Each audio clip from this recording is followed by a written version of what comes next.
Bismillahirrahmanirrahim. Assalamualaikum warahmatullahi wabarakatuh. Ketemu lagi dengan saya Vidya Siswais. Kali ini saya akan membicarakan mengenai agama dan teori difusi, akulturasi, dan asimilasi budaya. Teori ini adalah bagian dari kelanjutan dari apa yang saya bicarakan sebelumnya, yaitu teori evolusi.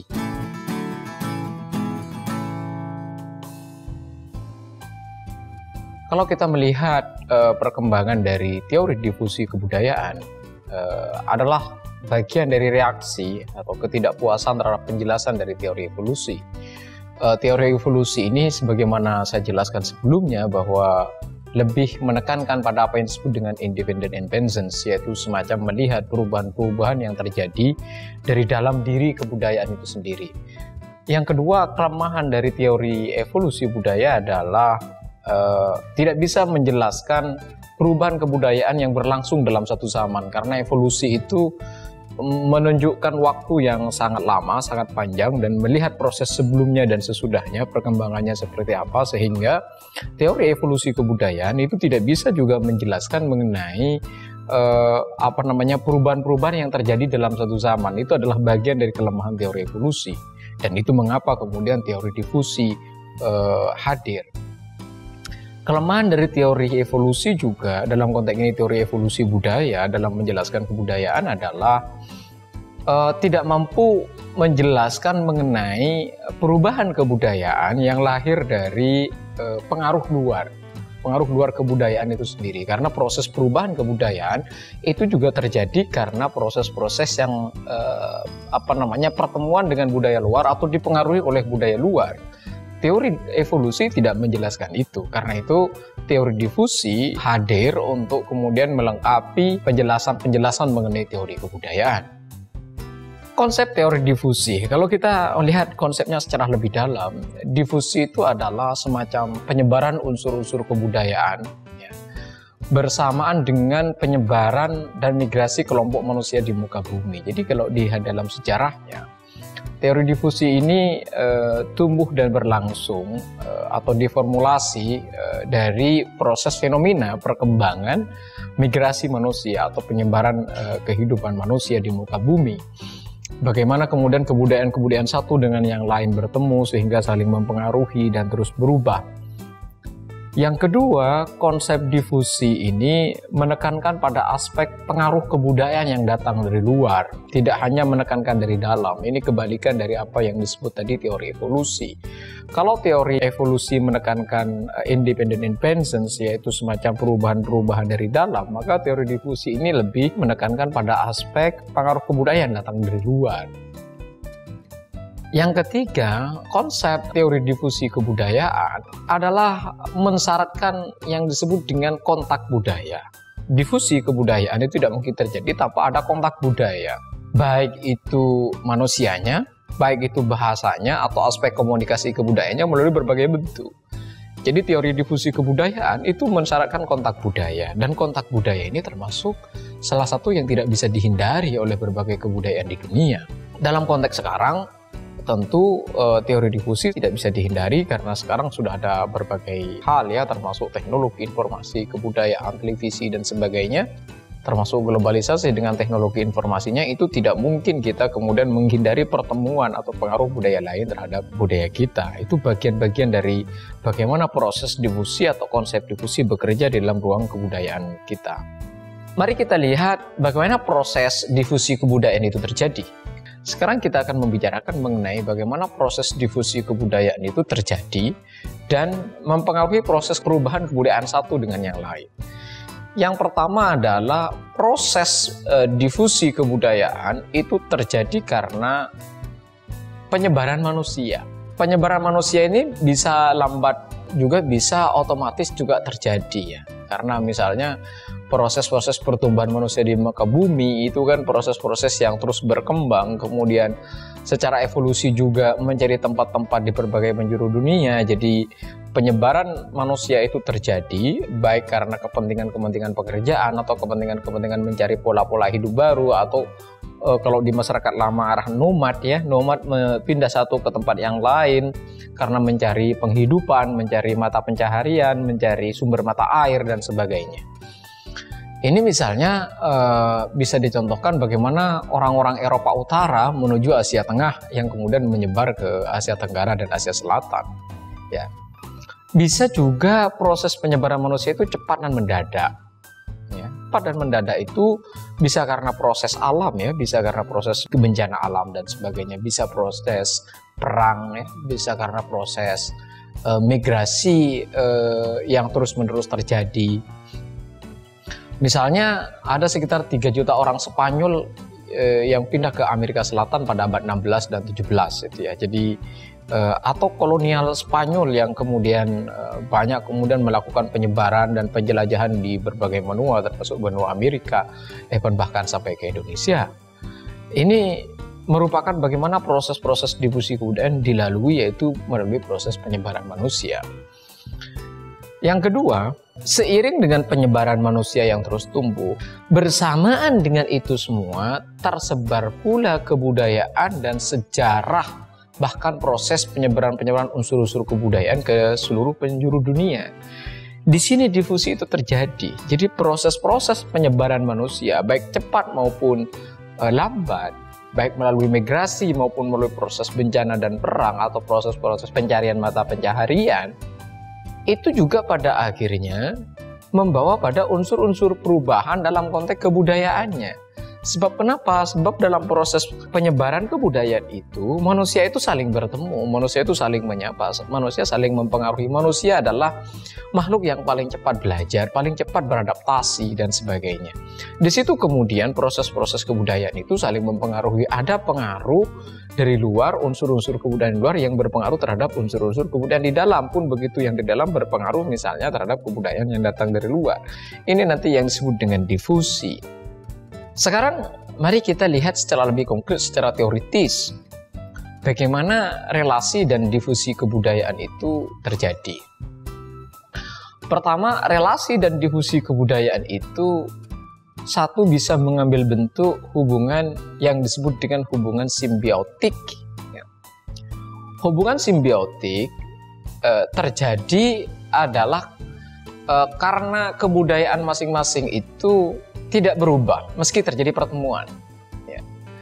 Hubungan simbiotik ini adalah proses pertemuan dua kebudayaan yang berbeda, tetapi masing-masing kebudayaan ini tidak berubah satu sama lain, namun saling menguntungkan. Ya. Ini bisa dicontohkan misalnya di Afrika, ya, terdapat suku dengan mata pencaharian bercocok tanam, ya, bertetangga dengan suku yang bermata pencaharian berburu dan meramu. Namun masing-masing kelompok ini, ya, dari hasil kebudayaannya itu, dari bercocok tanam dan meramu, itu mereka saling barter. Saling barter, terjadi pertukaran atas penghasilan pekerjaannya di antara dua budaya ini. Dua-duanya tetap berjalan, baik itu kelompok atau suku yang berburu maupun suku yang bercocok tanam. Ini yang dalam teori disebut dengan hubungan simbiotik, ya. Bentuk relasi yang kedua, selain hubungan simbiotik, ada yang disebut dengan penetration pasifik. Ya.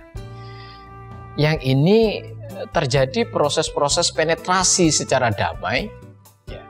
Biasanya penetrasi kebudayaan secara damai itu dibawa misalnya oleh para pedagang. Ya. Unsur-unsur kebudayaan asing dibawa pedagang masuk ke dalam kebudayaan tertentu, ya, dan menerima kadang tanpa sengaja dan tanpa paksaan. Jadi proses-proses kebudayaan di dalam penetrasi pasifik ini adalah proses-proses kebudayaan yang berjalan secara smooth, secara pelan, damai, biasanya dibawa oleh para pedagang atau kelompok-kelompok tertentu dengan cara-cara lain yang sifatnya sangat smooth dan tidak terjadi semacam gesekan-gesekan. Namun secara tidak sadar kemudian kebudayaan itu diterima karena terjadi penetrasi yang pelan-pelan di sana. Ini misalnya bisa dicontohkan kesenian keroncong di Tugu di Jogja itu, ya, dibawa oleh pedagang-pedagang Portugis yang singgah di pelabuhan Sunda Kelapa. Pada akhirnya kesenian-kesenian ini, kesenian keroncong juga berkembang di sana. Itu sebenarnya penetrasi yang berlangsung secara damai. Dalam konteks yang lebih luas juga terjadi Bagaimana kemudian Islam misalnya di Indonesia melakukan penetrasi secara damai dan pelan melalui misalnya proses-proses perdagangan, ya, proses pertemuan, proses perbincangan di berbagai tempat, gitu ya, terutama di pesisir di mana proses perdagangan awal terjadi. Yang ketiga, proses relasi kebudayaan dalam konteks difusi itu berlangsung tidak damai. Apa itu? Proses difusi kebudayaan secara tidak damai ini bisa berlangsung melalui proses peperangan. Itu kan tidak damai. Tentu orang akan disebut gila jika peperangan itu disebut dengan proses damai. Kemudian bisa melalui penaklukan-penaklukan, ya, melalui penaklukan. Bisa melalui penjajahan, ya, terutama di Indonesia misalnya atau di berbagai negara di Asia Tenggara ini, termasuk Malaysia, Singapura, bahkan di kita Indonesia, bahkan Timur misalnya, ya. Itu juga melalui proses difusi kebudayaan yang berlangsung melalui hal yang tidak damai, yaitu melalui penjajahan. Misalnya orang-orang desa di Jawa, ya, yang asalnya petani itu, ya, kemudian dipaksa dengan proses-proses lain oleh penjajah atau oleh Hindia Belanda pada waktu itu bekerja sebagai buruh tambang. Itu proses-proses pemaksaan yang terjadi di dalam proses-proses kebudayaan yang terjadi di Jawa misalnya. Yang keempat, dan ini yang tidak bisa kita hindari, ya, dari proses difusi kebudayaan ini, yaitu proses difusi melalui teknologi informasi. Ini hari ini pun kita tidak bisa menghindari itu secara lebih bahkan kalau kita ingin mengeksklud diri atau mengeksklusifkan diri, saya kira sudah tidak bisa di dalam konteks itu. Kenapa? Karena perubahan atau proses difusi yang melalui teknologi informasi ini, satu, sangat berlangsung cepat sekali, ya. Kita tanpa sadar juga terjadi proses difusi kebudayaan melalui teknologi informasi ini. Kita masing-masing mempunyai grup WA, di grup WA itu terjadi berbagai informasi yang selalu tumbuh, bahkan tidak sempat kita baca satu sudah datang yang lain misalnya. Yang kedua, proses kebudayaan melalui teknologi informasi ini tidak harus terjadi pertemuan fisik. Kalau tadi proses difusi 3 di depan yang sudah saya sampaikan tadi, itu mensyaratkan misalnya pertemuan-pertemuan dan perjumpaan fisik, tapi difusi kebudayaan dalam konteks teknologi informasi itu tidak harus terjadi kontak fisik. Tidak harus terjadi pertemuan antar individu. Karena sudah ada perantara yang mempertemukan satu sama lain. Ini nanti yang di dalam proses-proses kebudayaan disebut dengan global village, yaitu semacam proses kebudayaan global yang seperti satu desa di mana kita saling berjumpa satu sama lain, bertemu tanpa sekat-sekat teritori negara.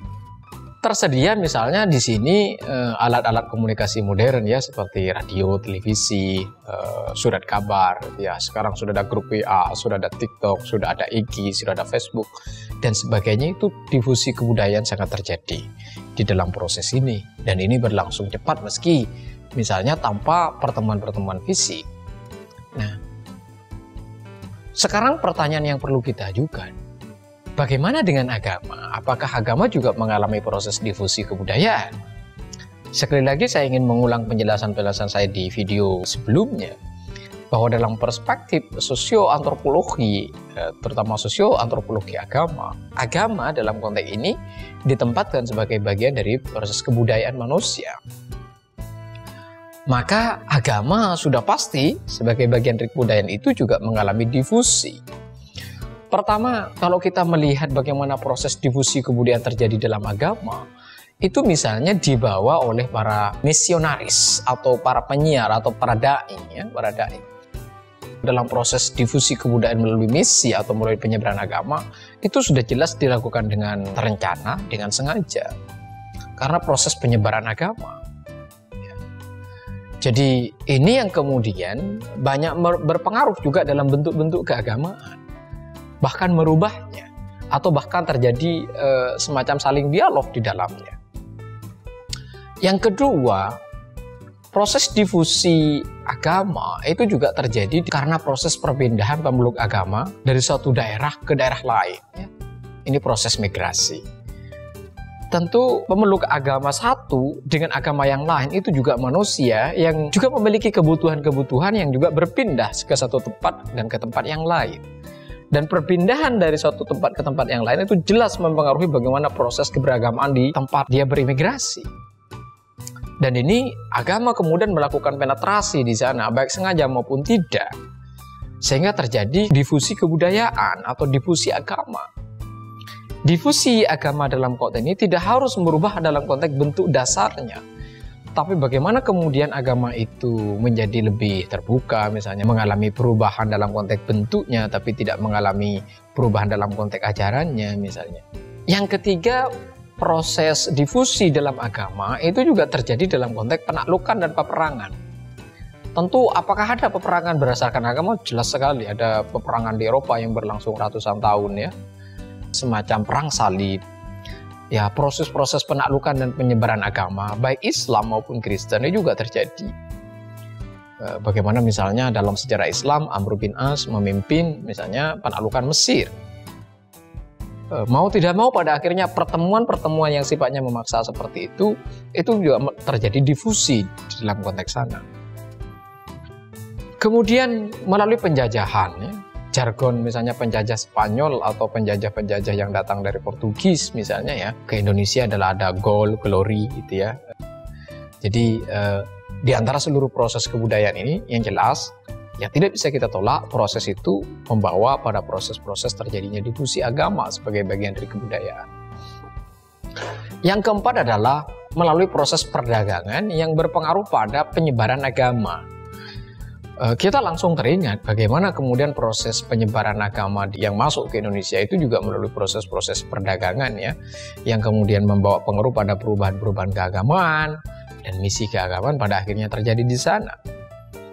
Yang kelima adalah misalnya penyebaran agama melalui teknologi informasi. Penyebaran agama melalui teknologi informasi ini juga tidak dapat ditolak karena kemudian banyak ustadz-ustadz atau para pendeta yang juga melakukan live streaming atau melakukan penyebaran misi keagamaannya yang disebarkan melalui proses teknologi informasi, dan itu bisa diakses kapan saja oleh siapa saja.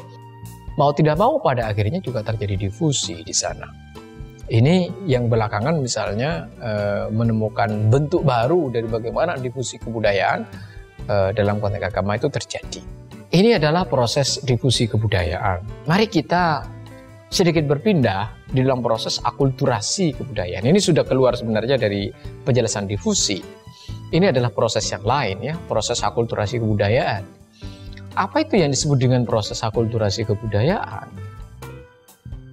Adalah proses sosial yang timbul bila suatu kelompok manusia dengan suatu kelompok kebudayaan lain dihadapkan dengan unsur-unsur dari suatu kebudayaan asing. Sehingga unsur-unsur kebudayaan asing itu lambat laun dapat diterima dan diolah ke dalam kebudayaannya sendiri. Tanpa, ya ini catatannya dalam konteks akulturasi ini, tanpa menyebabkan hilangnya kebudayaan sendiri. Jadi kebudayaan awal itu tidak hilang.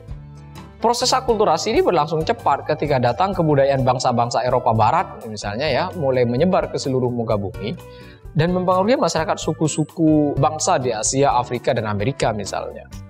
Jadi di sini ini tidak ada kebudayaan di muka bumi yang tidak terpengaruh misalnya oleh kebudayaan-kebudayaan yang lain. Meski kita tanpa harus menghilangkan kebudayaan kita sendiri, tapi karena ada pengaruh kebudayaan yang lain, dan kemudian kebudayaan lain itu kita terima, kita olah menjadi bagian dari kebudayaan kita sendiri tanpa kita harus merubah kebudayaan kita. Misalnya dalam konteks ini terjadi misalnya pada norma ya, pada sistem nilai atau kebudayaan yang terjadi misalnya dalam konteks ini modernisasi misalnya ya, modernisasi terjadi. Nah, sekarang pertanyaan yang perlu kita juga, bagaimana proses akulturasi terjadi?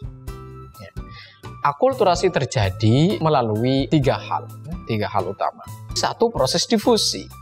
Jadi proses difusi, proses penyebaran, proses transmisi, proses perpindahan, proses peralihan, proses persebaran manusia itu menjadi bagian dari bagaimana proses akulturasi itu terjadi.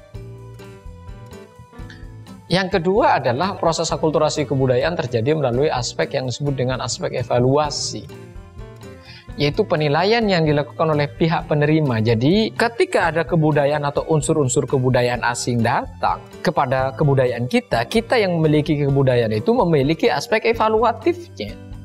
apakah kebudayaan ini cocok dengan kita atau tidak, ya, atau kebudayaan ini bisa diolah dan diterima menjadi kebudayaan kita atau tidak, tanpa kita harus berubah kebudayaan kita sendiri. Catatan yang paling utama dalam proses akulturasi ini, bentuk kebudayaan kita tetap, namun ada kebudayaan asing yang masuk yang diolah menjadi bagian dari kebudayaan kita.